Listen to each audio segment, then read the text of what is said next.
Poursuivons notre réflexion, bien-aimés frères et sœurs dans le Seigneur, en ce lundi 25 août 2021, concernant la première lecture qui nous est soumise ici pour notre méditation de ce jour.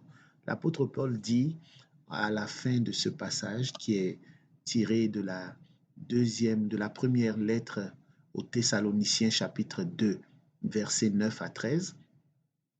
À la toute fin de ce passage, l'apôtre Paul dit: Et voici pourquoi nous ne cessons de rendre grâce à Dieu. Quand vous avez reçu la parole de Dieu que nous vous faisions entendre, vous l'avez accueillie pour ce qu'elle est réellement, non pas une parole d'homme, mais la parole de Dieu qui est à l'œuvre en vous, les croyants. Les habitants de Thessalonique sont appréciés de Paul, de l'apôtre Paul, et ils rendent grâce à Dieu parce qu'ils ont accueilli la parole de Dieu pour ce qu'elle est réellement. C'est-à-dire qu'ils l'ont vraiment considérée comme la parole de Dieu. Non pas une parole d'homme, mais la parole de Dieu qui est à l'œuvre. Bien-aimés frères et sœurs, aujourd'hui, nous avons ce problème. C'est un problème de foi. Il n'est pas rare d'entendre des personnes dire, mais ce sont des hommes qui ont écrit cette parole. C'est pas Dieu. Ce sont des hommes qui ont écrit, des hommes qui ont leurs faiblesses, des hommes qui ont certainement modifié ce qu'ils avaient entendu, les témoignages qu'ils avaient entendus. Alors, simplement pour dire que cette parole n'est pas digne de confiance. Mais allons lire ensemble encore 2 Timothée chapitre 3, verset 16. Il est écrit: toute écriture est inspirée de Dieu et utile pour enseigner, pour convaincre, pour corriger, pour instruire dans la justice. 2 Timothée 3, verset 16.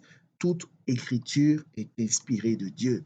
La parole de Dieu, ce que nous lisons dans la Bible, Ancien et Nouveau Testament, c'est la parole de Dieu, écrite par des hommes, mais ces hommes ont écrit sous l'inspiration divine.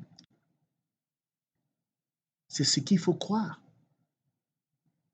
Si nous ne croyons pas à cela, c'est que nous avons un problème de foi. Et cette parole, elle est à l'œuvre, elle est agissante, elle est en mouvement. Cette parole, c'est Jésus-Christ de Nazareth. Le prologue de Jean nous le dit encore. Au commencement était la parole, et la parole était avec Dieu, et la parole était Dieu.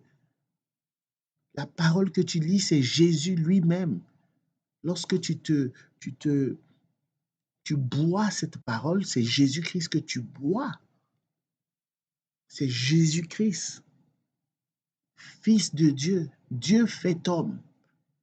C'est pourquoi cette parole est en mouvement. Ce n'est pas quelque chose qui est inanimé. Ce n'est pas quelque chose qui est statique. Parce que Jésus-Christ est la parole. Et Jésus-Christ est en mouvement encore dans ce monde aujourd'hui. Il est vivant, il est ressuscité.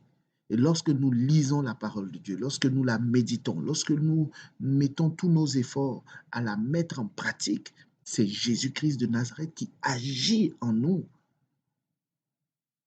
avec sa parole. Sa parole est vivante, ce n'est pas simplement une parole d'un fait historique, non.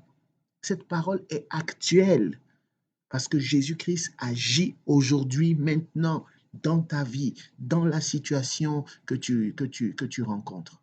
Que la paix et la grâce de notre Seigneur soient ton partage au nom du Père et du Fils et du Saint-Esprit. Ainsi soit-il. Crois et tu verras la gloire de Dieu. Crois que la parole de Dieu est réellement la parole de Dieu et non une parole d'homme.